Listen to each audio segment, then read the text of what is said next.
Okay. Assalamualaikum dan salam sejahtera. Selamat datang ke Teh Tarik Podcast. Geng, apa kabar? Sehat? Sihat, Alhamdulillah. Alhamdulillah. Ini episod kita yang seterusnya lah kan? Ya. Not bad lah. Ya, not bad. Sambutan kita punya student punya episod pun not bad oh. Ya, terima kasihlah kepada para penonton sebab like, tonton dan subscribe serta share TV Teh Tarik channel please kita. continue. Please continue because TV Teh Tarik ni bukan sembarangan podcast. Ya. I think lah boleh juga claim kan kita the one and only podcast yang totally fokus kepada ekonomi dan Sabah. Iya, betul. Dan Berani aku claim ni. wah, alhamdulillah. Dan kita juga menjemput jemputan ataupun panelis yang kita bilang sebagai memainkan peranan yang penting dalam perkembangan ekonomi di Sabah. Bukan dan setakat Malaysia ekonomi, secara umum. kita akan jemput lagi pelbagai pihak lah yang memainkan apa sudah nama dia tu peranan di pelbagai sektor lah gitu. For sure. Dorang punya success story, dorang punya struggle, dorang punya challenge and so on lah. Yeah. So, geng, untuk episod kali ni kita ada, bukan juga apalah, saya ada terima request bah. Request kan hari tu masa kita punya first episode tu, kita ada discuss sebahagian pasal GLC and some of them kan dia cakap gantung. Apa ni cerita benda isu yang hangat, kau cerita 10 minit saja, dia bilang. Mana cukup, dia bilang. So I notice juga kita punya engagement dekat TikTok tu yang paling tinggi pasal GLC. So GLC ni adalah satu isu yang paling hangat lah kan. So untuk penonton di luar, apa dia GLC ni? GLC ni adalah government link companies lah. So GLC ni sebenarnya ditubuhkan lah untuk peringkat nasional semasa pelancaran dasar ekonomi baru. Jadi semasa tu kerajaan melihat kepentingan GLC ni, di mana GLC ni dia diberi aset-aset yang strategik, sumber-sumber tanah yang baik untuk melakukan perniagaan lah. So dia ada dua lah, satu generating income dan satu lagi menjaga bandat lah, terutamanya dalam economic development lah. Jadi dan ini model dikopi oleh hampir semua negeri di Malaysia ni, termasuk Sabah. Jadi untuk history of GLC di Sabah pula, menurut pembacaan saya lah, menurut pembacaan saya, dia dimulakan oleh Ketua Menteri ke-6 iaitu Tan Sri Haris Saleh. Some people call him is the bapa permodernan perindustrian of negeri Sabah. Kecuali ialah ada silap-silap sikit, itu politik punya kita tolak tepi lah. Tapi when it comes to business, he is the one. He is the one who start. Dialah penerajuk orang cakap. Jadi tapi yalah, bukan kita lahir, aku belum lahir lagi zaman tu. Kita belum lahir lagi. Jadi that's why kali ni, untuk episod kali ni, saya sebenarnya merayu, begging, memohon kepada sebenarnya kita punya tetamu jemputan Datuk Dr. Yaakob Johari, orang yang berada di zaman tu dan melihat perkembangan daripada Tan Sri Haris Saleh, Tan Sri Pairin Ketingan, ketua-ketua menteri daripada Barisan Nasional, termasuk kita punya TYT dan seterusnya. Jadi tanpa membuang masa, geng, kita boleh tanya lah bahkan sama Datuk kan. Terus tanya. Okey, Datuk, apa khabar Datuk? Sihat? Alhamdulillah. Terima kasih Datuk sudi untuk menerima jemputan kami untuk kali kedua ni, Datuk. Ya, terima kasih lagi lah. Sikit masa lagi Datuk jadi co-host sudah sama kami ni. Okey, cerita-cerita pasal ekonomi Pak Datuk. Boleh makan Datuk? Boleh. Jadi Datuk, saya mau tanya yang follow up by saya punya introduction tadi kan Datuk. Tan Sri Haris Saleh merupakan orang yang actually memulakan lah GLC di Sabah ni. So actually lepas tu Datuk pula selepas Datuk habis belajar dilantik ke Jabatan Ketua Menteri dan seterusnya ke IDS dan sedia. Jadi sebenarnya to be honest, Datuk melihat lah, walaupun tidak directly, tapi of course you see the progress of the development of our GLC ni Datuk. Jadi Datuk pada tahun actually kan Datuk sebelum ni kan orang not really paying attention Datuk on the GLC. Sampailah tahun 2023 bila mana kita punya Ketua Menteri Datuk Seri Panglima Haji J, dia cakap kita punya syarikat GLC ni sikit saja yang bayar dividen. Kebanyakannya rugi. Lepas tu dia caught everyone's eye, including me lah. I'm not sure previously, tapi it caught my eye, I think everyone. Dan Ketua Menteri Kewangan kita pada masa tu kan diminta untuk hadir ke Dewan dan dibelasah lah. So dia bawa dan data, dia cuma bagi tahu about 10% saja kita punya GLC ni yang actually making profit and in terms of giving the dividend lah to the government. So my questions lah Datuk, what went wrong? Ya. Kalau doktor tadi mention pasal isu ataupun statement yang dikeluarkan oleh Yang Amat Berhormat Ketua Menteri pada masa itu, mungkin pada tahun 2023 ni memang keadaan dia lain sedikit kerana dalam sekitar tahun kira-kira 2018-19 memang keadaan ekonomi dunia ada sedikit bergolak disebabkan oleh kejatuhan harga minyak. Jadi saya tidak heran disebabkan kejatuhan harga minyak, kira macam industri-industri yang terlibat secara langsung dalam industri minyak dan gas terjejas serius. Jadi mungkin ini salah satu punca dia yang menyebabkan tahun 2023 ini macam agak mencabar sedikit. Selain daripada kejatuhan harga minyak, selepas tempoh tersebut kita ada COVID, tahun 2021. Jadi just imagine, kira dalam masa 4 tahun sebegitu memang mencabar. Industri bukan saja saya ingat oil and gas, memang banyak industri lain memang kira affected. Mungkin badly. Mungkin pada masa itu yang nampak kira dah diberi rangsangan ataupun suntikan tenaga baru ialah dalam sektor industri seperti IT teknologi dan juga industri kesihatan, healthcare industri, kerana masa itu memang everybody looking for kesihatan. The demand. The demand. Jadi yang lain-lain ini kira they have not recovered. By 2023, I think not many have recovered. Jadi mungkin atas sebab itu kerana mengapa kita punya GLC ini termasuk industri-industri yang lain banyak yang terjejas. Jadi kalau kira dari segi masa 2023 tu macam ada handicap sikit lah. Handicap sikit. Okay. Tapi walau bagaimanapun, saya rasa kalau GLC tersebut mempunyai sistem pengurusan yang proaktif, they should be able to surmount the challenges. Sebagai contoh, saya tengok macam kalau kita belajarlah daripada GLC yang memang dapat berdaya tahan seperti Khazanah Nasional, PNB dan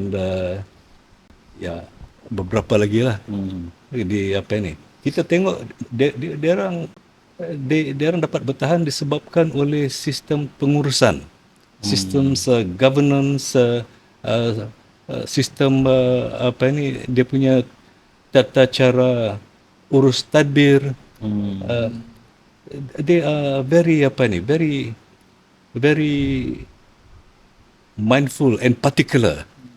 They have a risk management, and risk management committee is something which is very serious. Dia boleh preempt the problem you are going to face. Jadi barangkali pada masa itu di Sabah GLC kita masih lagi belum berapa biasa dengan dengan penggunaan sistem amaran awal melalui pengurusan risiko. Walaupun sebenarnya ini memang sudah agak lama juga, tapi we have not been taking this seriously to put in place. Okay, Datuk, if I may chip in kan, Datuk, kita take a back sikit lah, Datuk. Actually kan masa Tan Sri Haris Saleh tu, bila dia cuba dia datang dengan idea, bukan datang dengan idea lah, dia inspired by the national untuk tubuhkan GLC tu. Masa tu kan apa actually the fundamental behind this establishment, And adakah diorang tidak praktis benda ni, tekankan governance ataupun macam mana tu Dato'? Saya rasa zaman Tan Sri Haris, we have not reached that point where kita punya badan-badan berkanun GLC kira apa ni berkembang to a point that they are vulnerable to external shocks. Jadi zaman Datuk Tan Sri Haris, kalau kita lihat GLC yang mula-mula ditubuhkan antaranya ialah Sabah Gas Industry dan juga Sabah Energy Corporation, termasuk juga Sabah Forest Industries, SFI. Jadi pada masa itu saya pun baru start kerja. Jadi these are the major GLCs yang memang kita selalu kena refer.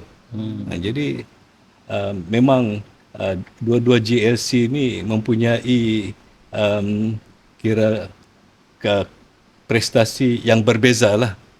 Jadi sekarang ini saya tengok kalau macam Sabah Energy Corporation, dia terus berkembang dan I think they have relatively good systems of governance, leadership, corporate leadership. So sampai sekarang ini saya tengok Yang Amat Berhormat pun dia ada announce dividen daripada Sabah Energy Corporation. Tapi kalau kita banding dengan Sabah Forest Industry sekarang ini, kita pun tahu juga sekarang ini masih lagi agak terumbang-ambing. Jadi these are kira two GLCs, dia punya fate agak berbeza.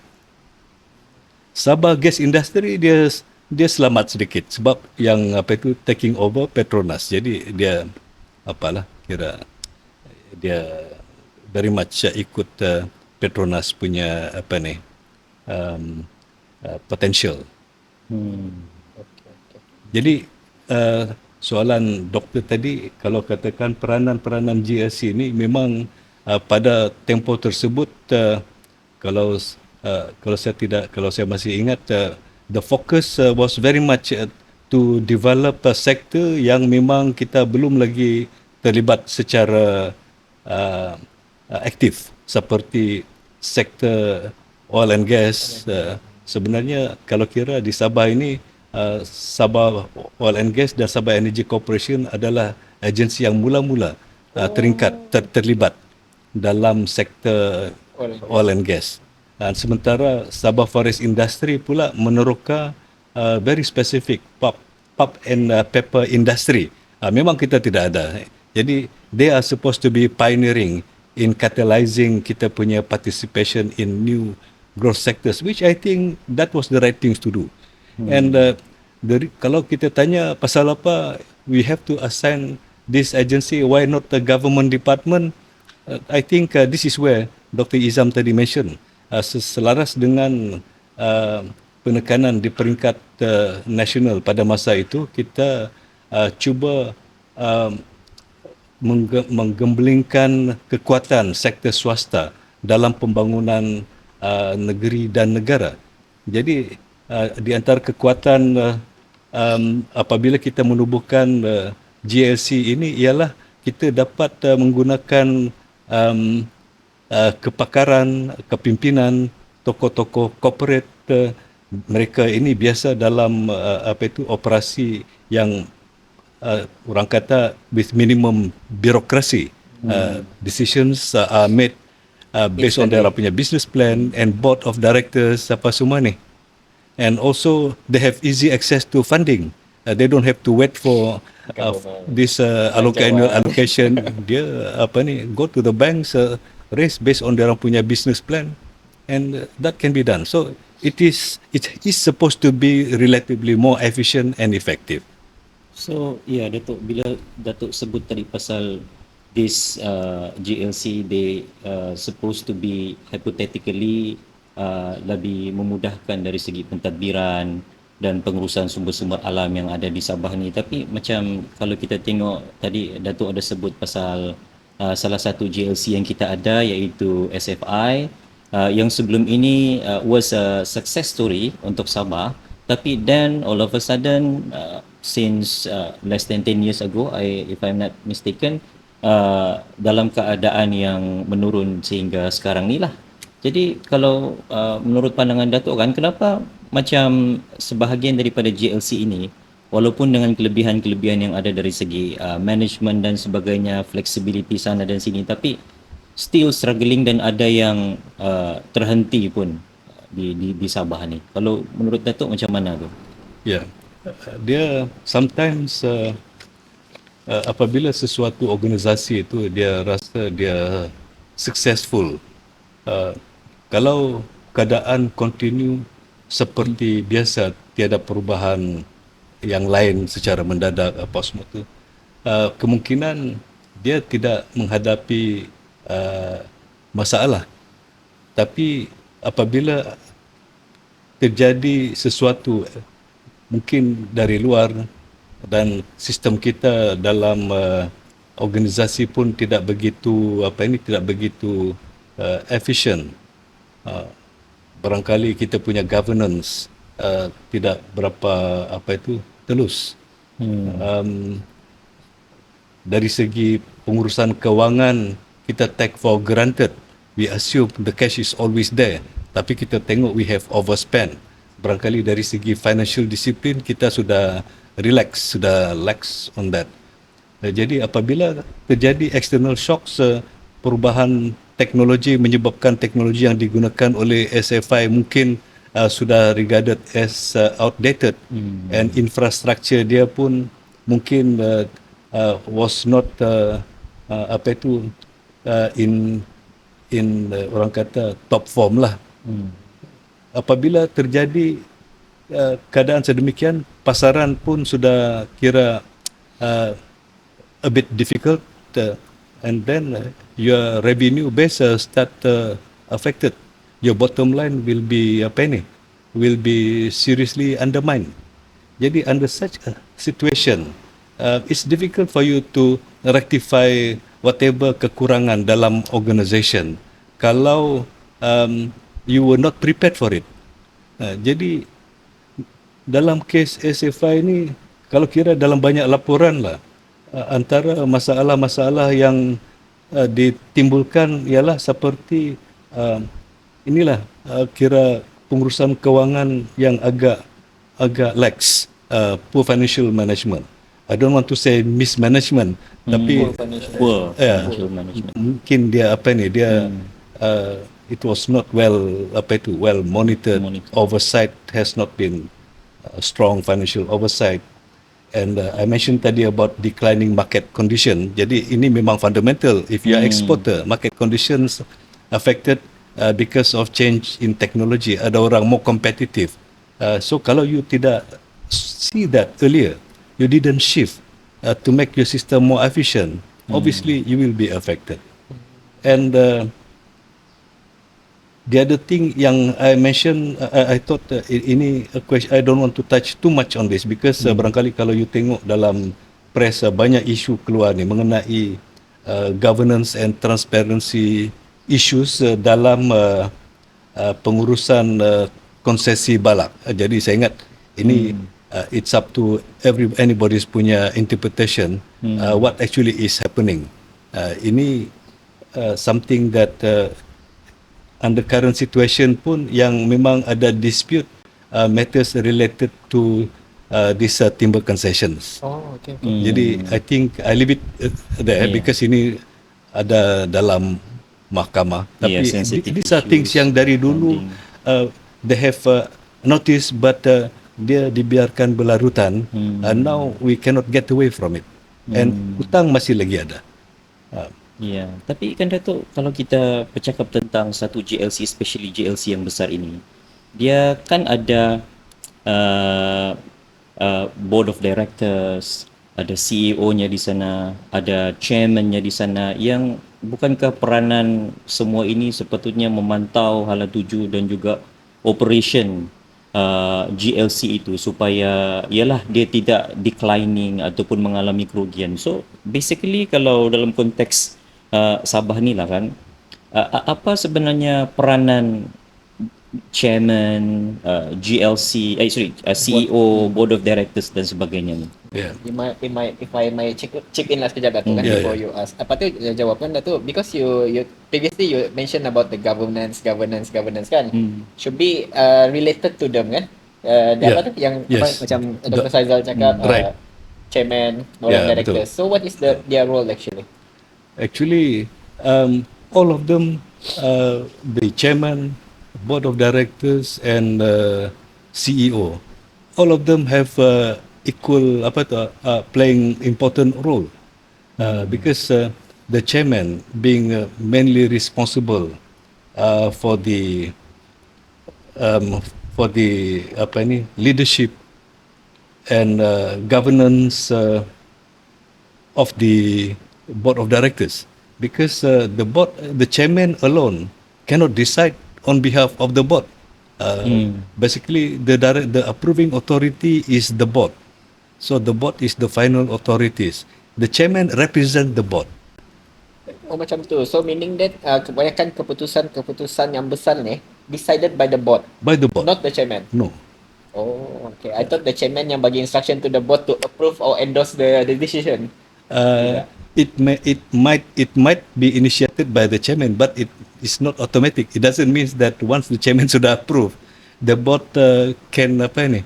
So that's the difference between board of directors dengan macam agensi dalam government lah. Pasal agensi government dia when it comes to apa itu dia punya director, dia punya setiausaha kah semua tu, dia dapat kuasa, punca kuasa dia daripada apa ni, daripada kerajaan negeri.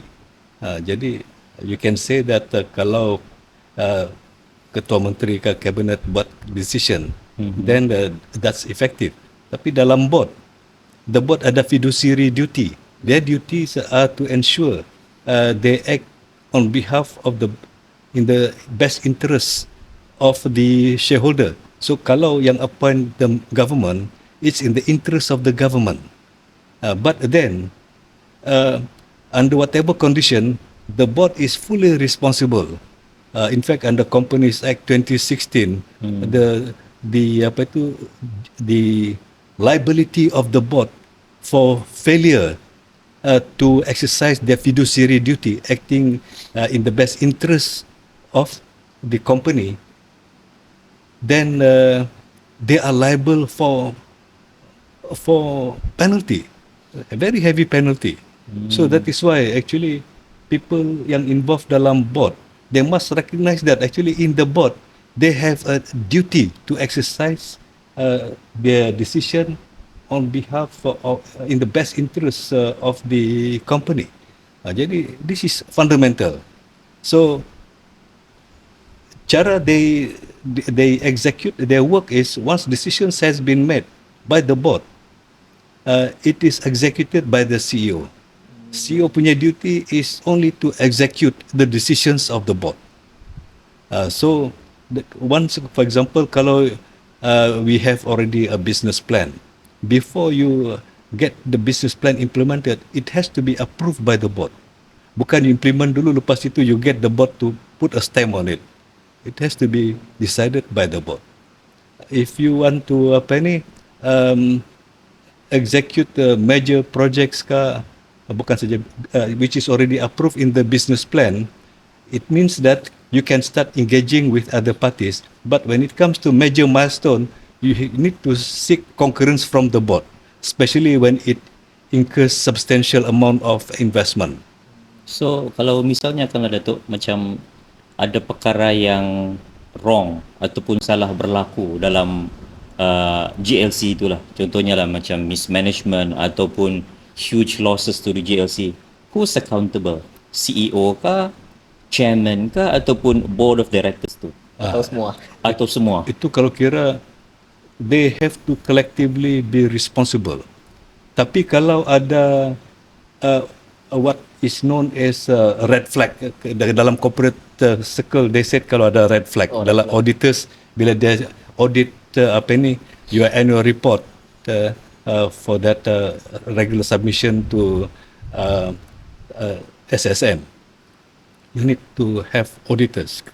So kalau professional auditor dia tak nak sign, dia cakap to give, bagi tanda tangan dia menyatakan it is kena given clean bill of health. Ada isu dia flag, for example, dia tengok this company ada masalah. Internal control very weak. Internal control pengurusan dia lah kan, pengurusan kewangan, lepas semua tu approving authority is very weak. Lepas itu dia kata there are funds that has been incurred without the authorization of the board. So ini under that circumstances, kalau dia sudah flag, then the board must take cognition, take appropriate action to investigate why that happens. Because kalau tidak, kalau macam another party yang kerugian disebabkan kita punya tindakan, dia sue kita, the board collectively is responsible. Tapi kalau based on that red flag, you investigate and you discover ada wrongdoings di situ, then as a board, kira you have exercised your duty. So you have to lodge report to the police or MACC, the authority relevant. So that's how it is supposed to be handled. Tapi in fact kalau you tidak handle, kalau you just macam put it under the carpet, then that means the whole board is collectively liable, tak ada defense. But kalau you instruct the board to decide, to investigate based on that red flags, and you discover something happens, which you only know through that investigation, you are seen as having exercised your fiduciary duty. But on the other hand, ada satu rulings, I think in Singapore, they make it quite clear. Members of the board is not liable for any losses exercised in the best interest of the organisation. Walaupun berlaku wrongdoings, kalau memang they are genuinely not in the picture. So kalau kena lapor pergi polis ke apa semua tu, yang kena investigate, they are parties who are not part of the board affected. For example, dia punya finance manager. So that finance manager action can be taken against the finance manager, but not the board. Pasal the board has acted in the best interest. Jadi that is why in the case of a going concern, kalau dia rugi ke apa semua ni, kalau the board has exercised dia orang punya fiduciary duties, and tidak ada, it is based on all those information submitted, they made the decision to approve, and you get into that venture, there was external shock, you are rugi. So that one is kira is a business decisions affected by all these other circumstances. So you are not individual liable. Tapi kalau macam another case, you understand, you know something wrongdoings in the organisation, tapi you didn't report, and there is a loss di situ, and finally ada whistleblower highlighted it. Kalau it was proof that the knowledge, one of the director ke apa semua tu ada knowledge of that director didn't highlight dalam board, he could be charged for malfeasance. Dia kira you tidak exercise your duties when you are supposed to exercise. But you fail, you decide to put it under the carpet, and you could be charged individually as a director, not the whole board. Dan mungkin juga kan Datuk, tadi Datuk ada sebut pasal tidak ada ataupun lack of early warning system dalam GLC di Sabah ni. Jadi mungkinkah juga benda ni dia disebabkan oleh fragmentation ataupun layers of bureaucracy yang terlalu banyak yang ada dalam GLC, yang menyebabkan satu benda tu sepatutnya didetek awal, tapi disebabkan oleh layers upon layers itu, dia lambat untuk diambil tindakan, yang menyebabkan GLC itu pun mungkin kerugian ataupun sampai terpaksa ditutup. So is it happening in the context of Sabah where you have this very serious multiple layers of bureaucracy that prevent preemptive action to be taken for to solve the issues, for example? Yeah, I don't rule out it might happen because kalau external shocks they don't wait, especially macam masa oil price jatuh. Oil palm price boleh jatuh mendadak. And bukan itu saja, kalau currency movement is very volatile, that difficult for importers to fix the price. That might lead towards you cannot even sell your macam kelapa sawit dan sebagainya. It happened actually. Because of that volatility, we cannot sell kita punya product because difficult to determine at what price they should enter into that contract. Jadi I think there could be that that impact, but technically kalau kita kata the board, the private sector, they can decide fast. They should not be affected by the bureaucracy unless there is a change of policy. The bureaucracy change the policy, so you are affected. So under such situation, then you have no choice. It may be because of the bureaucracy, tapi then you have to live with it. So that interaction between the government dengan private sector there is a demarcation lah, to put it that way. So you can apportion siapa yang betul-betul responsible. So Dato', before we go to take a break kan Dato', I have one question lah Dato'. Actually kan di Sabah ni kan Dato' cerita-cerita kedai kopi kan Dato'.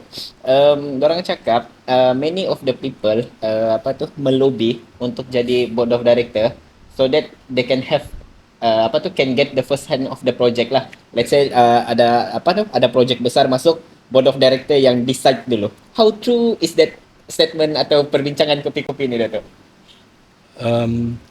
I mean you need information to comment on that. I think I don't have much information on this. Tapi kalau it is true, kalau it is true yang people rush to the board to be a member of the board apa semua tu because they want control of certain project. You really see in terms of whether there is a conflict of interest, because ultimately as far as the law recognize, it's just that whenever you make a decision, it is fair and good decision for the company.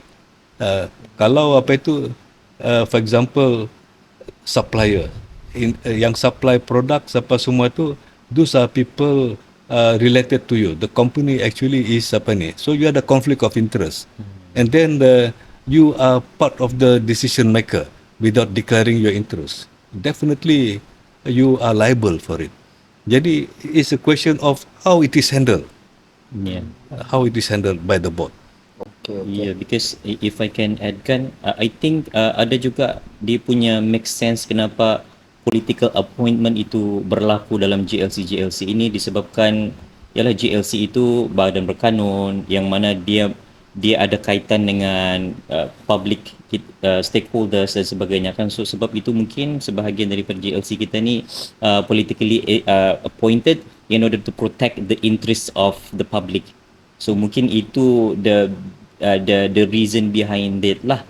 But of course seperti yang Datuk sebutkan tadi, that political appointment has to be transparent, and dalam masa yang sama dia tidak kata orang melanggar apa tata etika dan juga norma dalam political appointment, supaya ialah dalam kita protect best interest of the public, at the same time we are also protecting the GHC itself lah, so that they can conduct proper business or economic activities. But you have to be careful as well. Walaupun dibolehkan, nothing wrong, but kalau it is a public entity, public listed company for example, they are bound to to face questions from even small investors. You might have 1 or 2 shares in Surya Capital, that sort of thing. Something that you might happy, you can attend the AGM and question. So that means perception is very important. Lagipun kalau kira dalam kita punya uh, undang-undang di peringkat nasional, sometimes they have greater sensitivity to what is known as PEP, politically Apa tu? exposed person. Ya, ya, PAP, betul-betul. Kalau ya, di ya. Kenteng kena tanda tu. PAP, betul. Jadi macam yang PEP ni, anybody that has got to do with the government, being appointed by the government Yeah. in the board ke apa semua tu, you become a PEP. Jadi kalau your transaction apa semua tu, the bank pun start taking note. And kalau um, they are major project decided, memang the first public perception is that wah, ini must be dia punya connection. Jadi we have to be mindful of the reputational side. In fact, macam at the federal level, at the big GLC, major GLC for example, dalam khazanah punya board, you have the prime minister, that sort of thing. So, but it is non-listed. Tapi macam PNB pun dia bukan listed. Tapi because we are handling public we are handling public punya trust. Jadi it is important to show that you are free from political punya political punya intervention. So in practice, I think I can say that in most of the board of GLCs in Semenanjung, especially those yang involved in public listing ke apa semua ni kan, public listed, normally they make it a matter of policy. None of the board members are appointed from among active politicians. So these are regarded as PEP, politically exposed person. Tapi di Sabah kita tidak ada that type of requirement. But as I mentioned, bukan dalam kita punya law, nothing prevent politicians from being in the board. And my own view is that I share your view.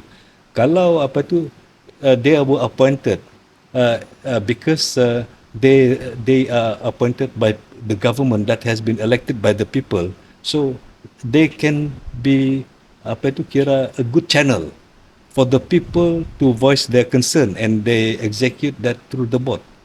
That might be reasonable. Kalau however the board dia punya composition basically only politician, kalau they don't have people yang memang very experienced with the corporate world, maybe that could be a recipe for disaster. A good combination would be you have a mixture of politicians. Maybe the chairman could be appointed from among politicians, but the others, you need diversity in terms of their punya professionalism on and sectors. For example, if you are in Sabah Energy Corporation, it's good kalau you ada people yang memang exposed to the oil and gas sector. And then you need people who are good in finance, so that they can give independent view of the processes of your financial transaction in the company. And then a good mix of So kalau macam sekarang ini under the Code of Corporate Governance, which many GLC at the national level had embraced, is we need even 30% members of the board to come from women. Memang ada requirement. Jadi we take it very serious. And there are other requirement as well. Ini saya tengok macam di Sabah is not enforced. At the federal level, there are also requirement on the tenure of the board members. The board members, kalau under Code of Corporate Governance, dia put a general limit di situ at 9 years. 9 years. So you cannot just continue unless you become a different type of board members, because you could be macam from independent directors, and then you could become just non-independent directors, in which case it means that you might have some role in the executive ke apa semua tu. Then itu possible. Jadi ini some of the rules ini kita tidak berapa enforce di Sabah. Dia punya tenures, dia punya diversity, composition, and then the remuneration. Remuneration dia, you need to peg. Dia tidak boleh just minta suka-suka saja just because you are chairman. So ada dia punya apa ni? Can be, that's why kalau public listed company, you can be queried. Jadi the board ini kira, if you understand it, it's quite robust lah, to put that way. Quite tight, but at the same time allowing you, kalau you are acting in the best interest of the organisation, the organisation should be well taken care of. You tidak takut yang pasal ada conflict of interest, ada dalam public listed company they said related party transaction, or dalam economics they talk about rent seeking behavior. Seeking behavior, Jadi bisa apa ini, banyak protection. Okay, itu dia. Poin yang sangat padat. Sangat padat ya. I think untuk penonton di luar, so kenapa juga kita minta Datuk Dr. Yaakob berbicara berkenaan dengan governance, board of director, because Datuk memegang banyak jawatan di dalam many companies, and yang paling penting sekali Datuk adalah one of the board of directors for Pelaburan Nasional Berhad for almost 10 years ke Datuk, since Almost 9 years. Almost 9 years lah. Mau habis lah. Mau habis sudah. Mau habis lah. Yeah. So at least kalau saya habis pun, I'm quite happy. I think, I mean the company has been taken care of well, and we have been able to deliver good dividend, and then we have completed without much issues PNB 118. And also Battersea dah launch. Battersea is a major project. Congratulations for that one. Yeah. And then sekali lagi congratulations for being the only Sabahan in the board of director. I think previously pun ada juga orang Sabah yang pernah hold any position in a PNB Dato. I mean the board of directors and top. I think kalau di PNB I was the first lah. Tapi we have also in the past board in EP04. EP04. And but they are on 2 years lalu. And then also in Petronas. Ada juga, memang ada. Okay, so kita take a break dulu dan kita sambung selepas ini.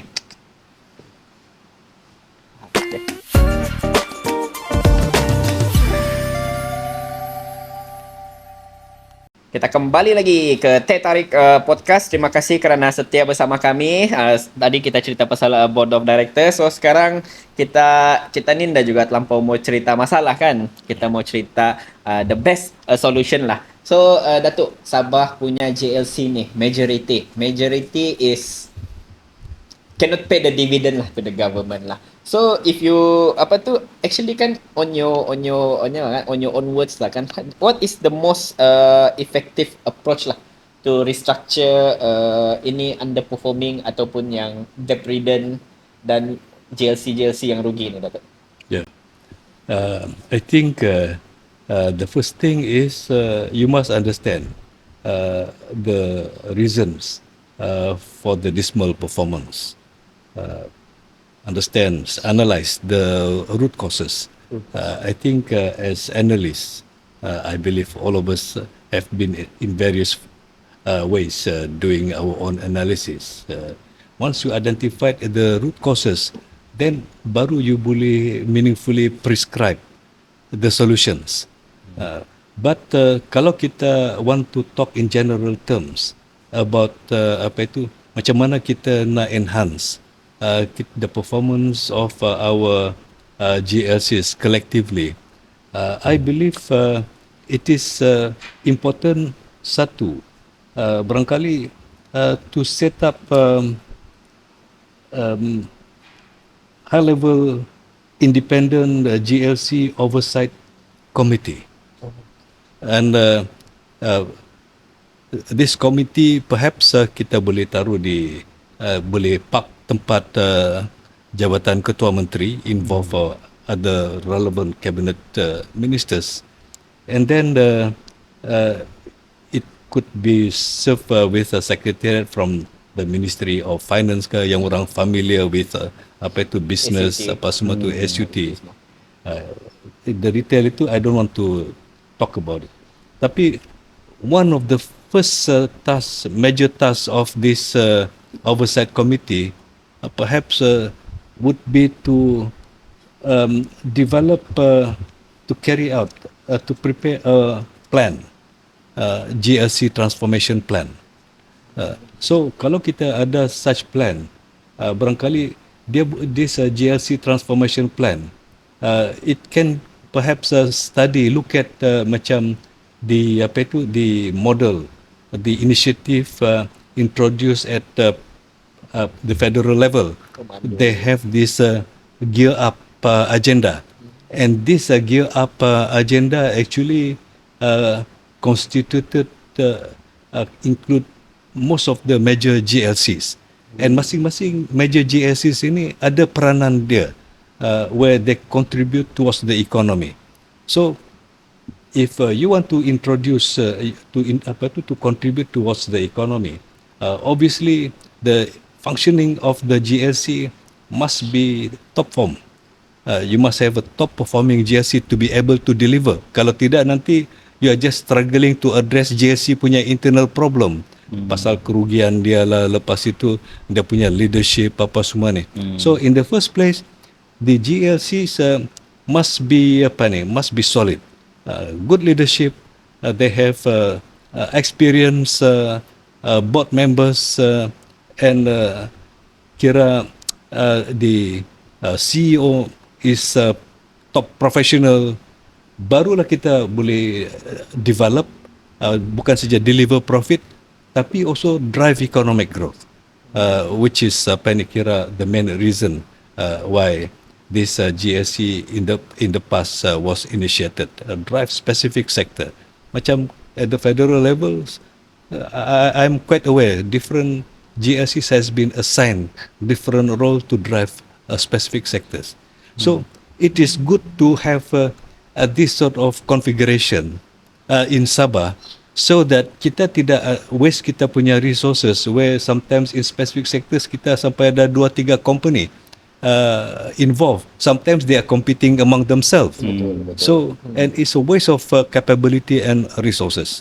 So I think kalau we have this type of plan, and also enforced through the high level GLC punya committee, we can reconcile.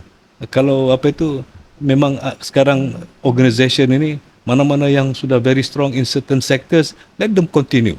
Lepas itu kalau ada GLC yang nampak macam kira hidup segan mati tak mau, give them another chance. Mana sektor yang they could excel, and then give them specific mandate to deliver within 5 years, for example.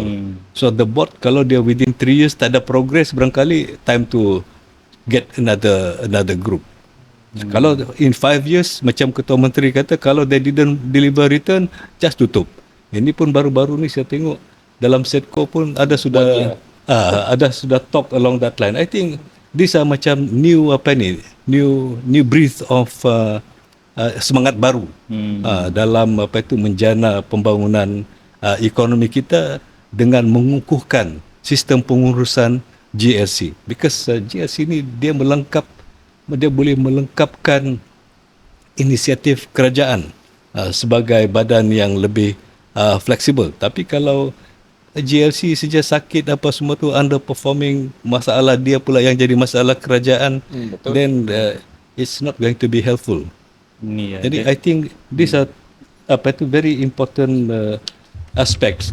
But the other thing is, I think kita should also consider macam mana kita nak expose our corporate leaders, especially CEOs and young people like you lah.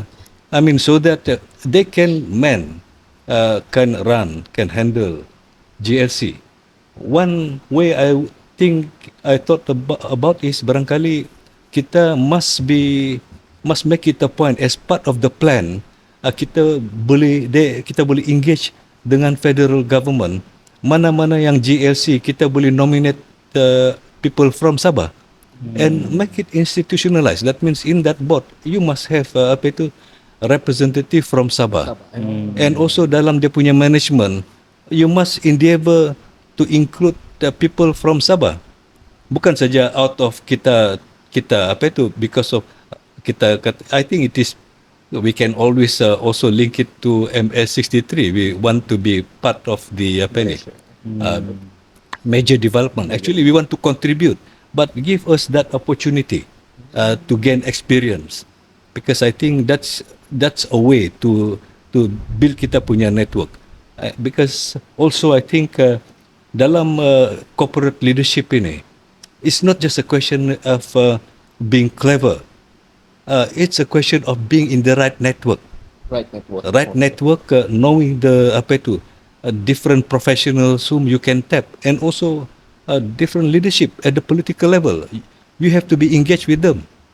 For example, macam dalam talk, we invited this CEO of PNB Merdeka Venture ni, yang develop that Menara 118. He described so many different consultants, different vendors, different stakeholders involved. So kita in Sabah, we don't have that exposure. So kalau kita dapat assign, barangkali second kita punya staff, maybe Dr. Izan lah pergi sana muda lagi. You are exposed di situ, barangkali in their in the research side. Most GLC ni ada dia punya research side. And why not you involved in this macam apa itu, khazanah punya research team. They have a research team. And barangkali we should consider this. And it is good kalau kita ada this high level committee. Jadi dia punya they are very focused to follow up. Kalau kita buat statement saja, we want this, we want that, apa semua tu keluar dalam newspaper, but nobody is taking action. Going nowhere lah. Tapi kalau kita ada this committee, then it is possible for the body to monitor what happened to the previous decisions. And within the group, you can see, kalau kita cakap kita sudah ada expertise in certain areas, we see dalam that organisation mana yang they can play an important role by the time they get back. I think this is something that I like to highlight lah. It's not just that individual, tapi it's a question of building our human capital, building the experience, so that apa itu kita punya corporate leadership, orang kata dia boleh berdiri sama tinggi, duduk sama rendah dengan players di situ. Pasal kita ni selalu kata nanti pergi sana dia orang tidak tengok kita pun. Jadi ya. Dengan lagi satu kan Datuk, kalau saya boleh highlight di sini kan berkenaan tentang GLC yang kita ada di Sabah ni, mungkin sebahagian daripada GLC kita ni, GLC yang induk itu mungkin performing well, tetapi ada mungkin anak-anak syarikat, sub GLC yang tidak performing, yang menarik performance overall untuk GLC itu. So mungkin itu juga antara mekanisme yang perlu dipantau oleh policy makers dan GLC induk itu sendiri untuk address isu yang dihadapi oleh anak-anak syarikat ini, supaya dia tidak pull down the overall performance of the GLC. Kalau Datuk, macam mana pandangan Datuk tentang itu? Actually, technically, all those anak-anak syarikat, the responsibility to ensure they have good performance actually is rested on the major shareholder as beneficial owner. Jadi dia punya parents company tidak boleh lari. So kalau rugi ke apa semua, they have to make a decision. If they continue drawing apa itu your resources, depleting your resources, it's no point letting them continue.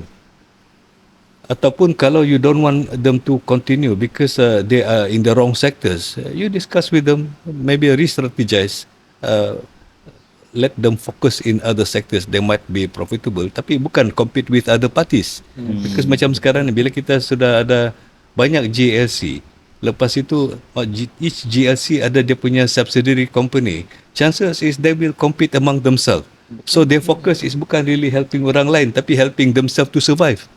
And eventually the private sector has no place, has no role, has minimum ruang. I mean, they are crowded out.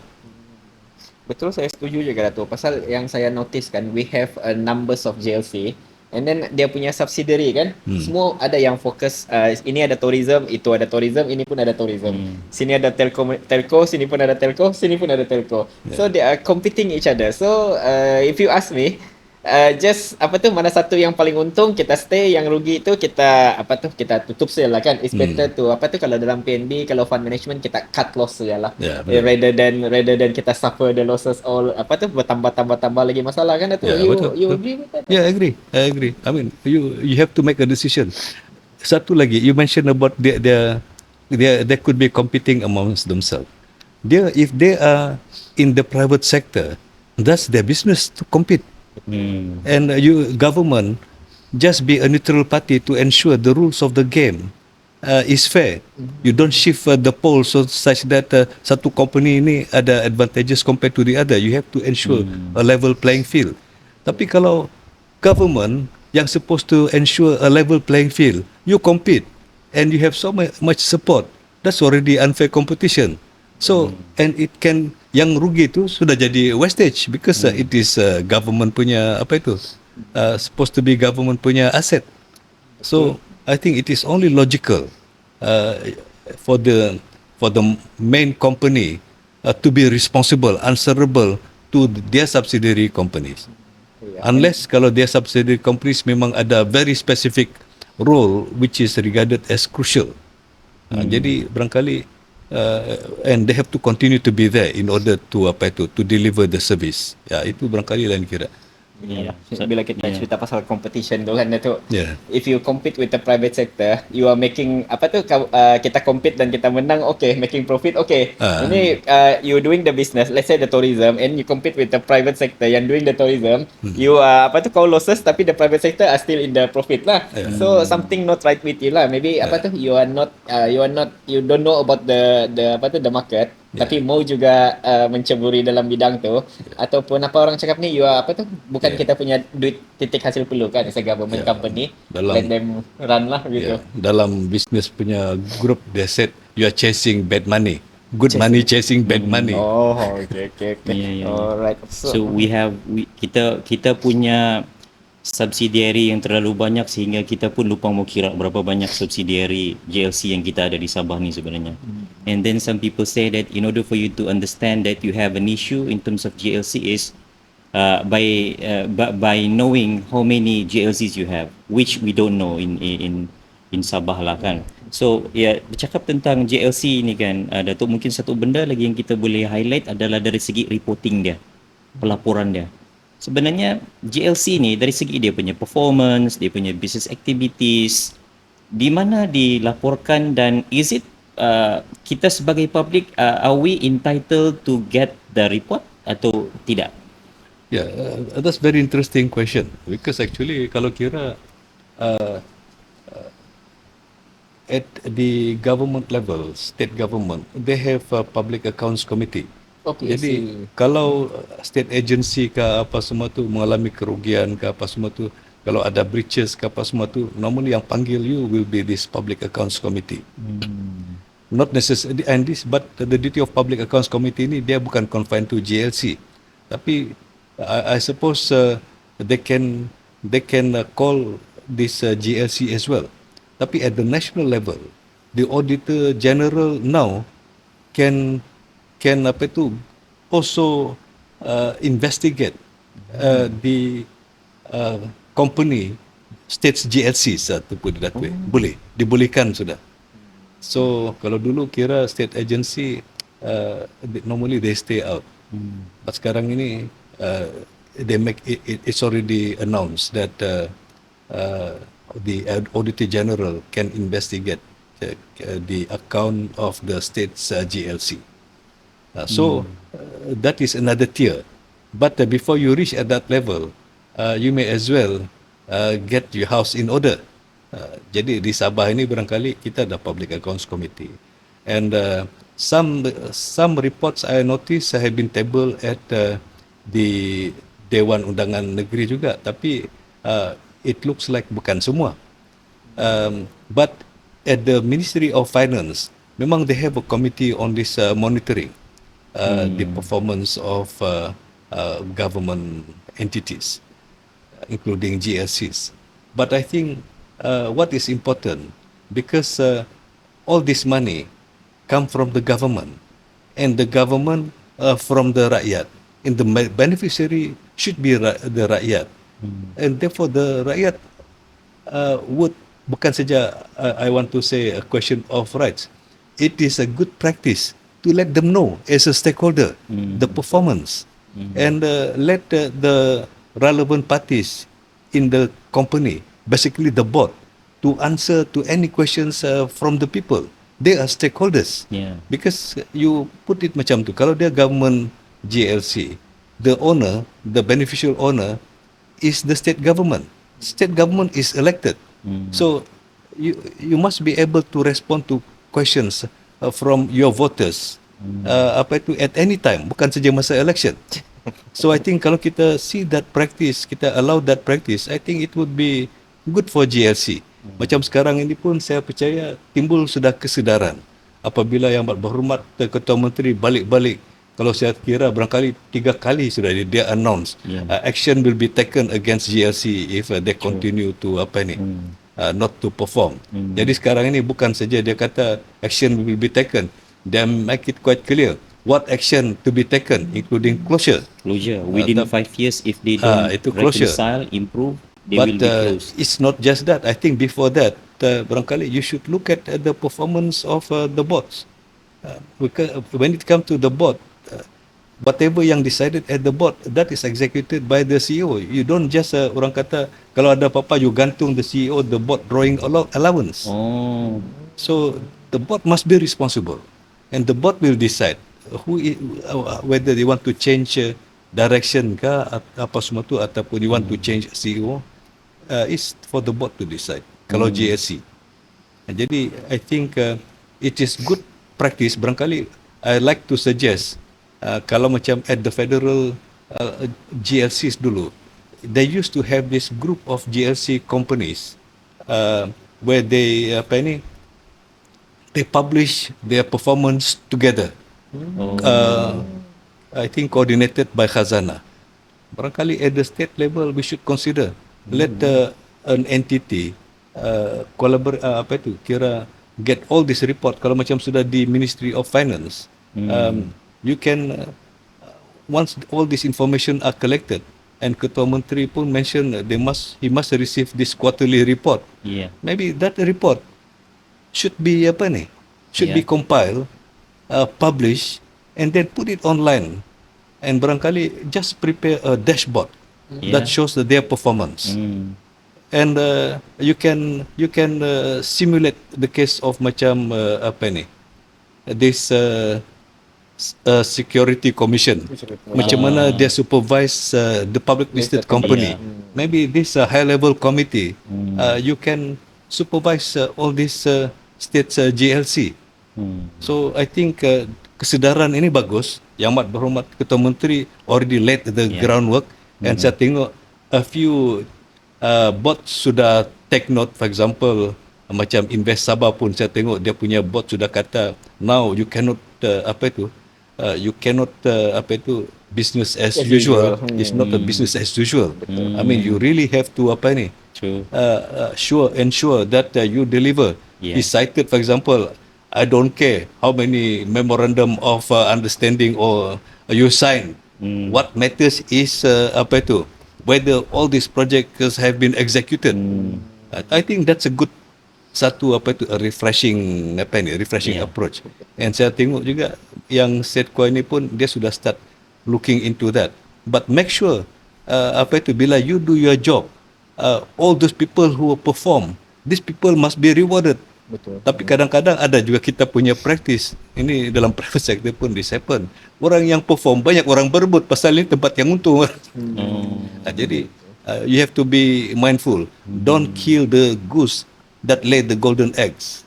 Ini kalau organisation apa semua tengok ada company dia yang dia tengok very profitable, dia start di sana mau control ke mau replace dia punya apa semua tu, so that I think time will tell, you're going to be heading for trouble.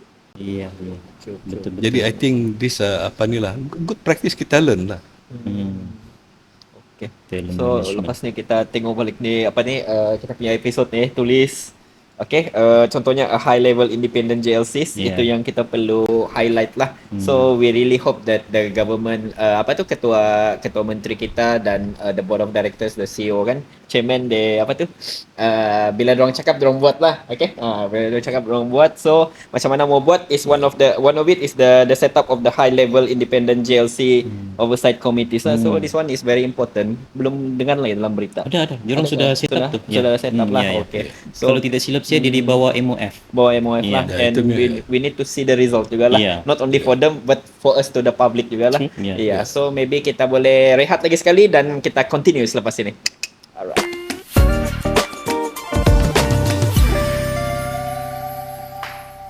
Okay, kita kembali lagi ke section seterusnya dengan Teh Tarik podcast. Terima kasih kerana menonton. Jangan lupa like, jangan lupa share, jangan lupa komen dan juga jangan lupa subscribe. So untuk informasi, kita punya TV Teh Tarik ni adalah special podcast yang bercerita pasal ekonomi Sabah. Jadi sekarang kita sebelum ni kita sudah berbicara berkenangan in details lah dengan GLC, dengan kita punya tetamu Datuk Dr. Yaakob. Jadi Datuk, you are part of the listing of the Suria daripada awal sehinggalah terlistingnya Suria Capital dalam Bursa Malaysia. So Datuk, the idea is from the textbook lah kan, kita mahu melihat kita punya GLC di Sabah ni kan, daripada anak syarikat GLC, then straight away go to the the end game is the dorang listed lah in the Bursa Malaysia Datuk. So Datuk agree ke tidak untuk kita punya GLC ni, dia punya end game is going for the listing, and then apa dia punya advantage dan disadvantage of being listing in the Bursa Malaysia or any other exchange lah Datuk? Maybe based on your experience from GLC Sabah. I think it's obviously a good idea to go for listing, because satu listing ini dia ada dia punya syarat-syarat track record, performance, lepas tu your core business, your governance apa semua tu, and then your shareholder spread semua ni, your prospectus showing growth potential. Jadi semua ni is part of the listing. So you really chart out in a transparent manner. Jadi I think once you are listed, dia punya it is quite clear that you have a body that will supervise that you comply with this listing requirement. You don't breach the rules, and we also have this code of corporate governance which provide guidelines to the listed companies. So among this, I believe is there will be confidence, because your transparency would be enhanced. For example, any unusual movement of share price, you have to explain. The Security Commission will go after you and try to verify what happens. Is there any information you didn't share? So basically, you didn't meet the disclosure requirement. Pasal GLC ini dalam listing requirement is this disclosure. And then among the confidence also, because in terms of corporate governance, I believe it will be enhanced. They are very particular about related party transactions. Related party transactions dibenarkan tapi ikut syarat-syarat tertentu. It has to be at arm's length, fair price, apa semua ni. Jadi the Security Commission is overlooking all of this to ensure that nothing is breached. And bukan itu saja. Sekarang ini ada shareholders activism. Shareholders activism yang normally they act on behalf of small shareholders. Because kalau small shareholders ini kalau they disagree, the main shareholder dia tak kisah saja. Tapi under current situation, kalau dalam public listed company, dia major shareholder, dia tidak boleh just decide, including masuk semua shareholder. Mesti ada consultation and approval from other shareholders. Yang major players, they should exercise your duties as being a related party. Jadi you have this line of defense to ensure transparency, fair game is observed. And in order to make this happen, you have these various regulations. So you stick to that regulatory compliance to the rules. Jadi kalau everybody play in accordance with that rules, people have confidence. The party yang wanting to buy your shares, they can do so. Foreigners who don't know about the state, they don't think your potential, they are prepared to buy. They just invest into your shares. Tapi kalau ada isu sudah governance ke apa semua tu, Security Commission start asking you. That's why normally kalau things become serious, among the foreigners yang depend on the Security Commission, they just cabut. So that's very important. So that means if you continue to be listed, it means you subscribe to this practice of good governance, transparency, you have integrity, apa semua tu. So this facilitate investors to come along with you. And among other benefit, I believe it will also allow the company to get the participation, to rope the participation of their own staff. For example, through what is known as this ESOS. They call it ESOS. ESOS, you know that? Yeah, ESOS. Employee share option scheme. And I think that's a good strategy to reward the staff apart from other benefits apa semua ni. So I think personally I support that. I think it is something kita can look forward. Tapi memanglah kalau macam GLC sometimes ada dia punya disadvantage. Kalau they do work relating to sectors that could be confidential, especially those related to security matter, for example. For example, if they want to supply drone,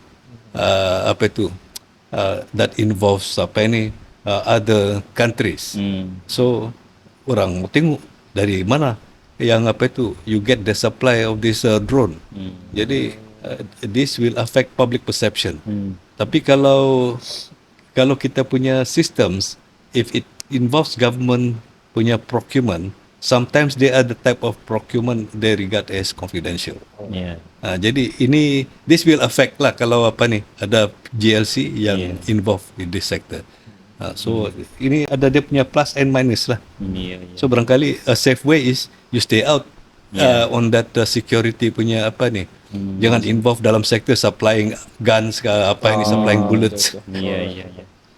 And another thing, mungkin kalau saya boleh chip in sana dengan point yang Datuk sebutkan tadi, dari segi advantage untuk kita public list kita punya GLC, saya rasa antara poin penting dia juga dari segi source of fund lah kepada GLC kita, instead of bergantung dengan pinjaman dari bank ataupun mungkin bantuan daripada kerajaan, tetapi juga capital ataupun funding yang kita perolehi daripada kita punya trading of shares itu tadi. So this can help the GLC to become more independent, to become vast in terms of their capital, so that they can venture more into business activities yang ada mungkin bukan setakat di Sabah tetapi juga di negeri-negeri lain ataupun mungkin abroad, who knows. Betul. Right. In fact, the other areas which normally involve listed companies are this merger and acquisitions. So I mean, you can create value kalau your company is so big and masing-masing operating independently in a profitable manner, you can split and let them be listed. And then you can there is value creation there because of apa itu, once you unlock to the potential of your subsidiary companies which is profitable, kalau memang it is a area with a good good growth potential, for example in the AI or semiconductor sector, then you have another avenue to expand. But there is also another aspects, bukan saja from apa itu, from that demerger apa semua tu, also acquisitions of other companies. Yeah. And this can easily be done through share swapping. So that means through all this arrangement, share swap apa semua arrangement, you can even venture into other sectors seamlessly or expand your market share.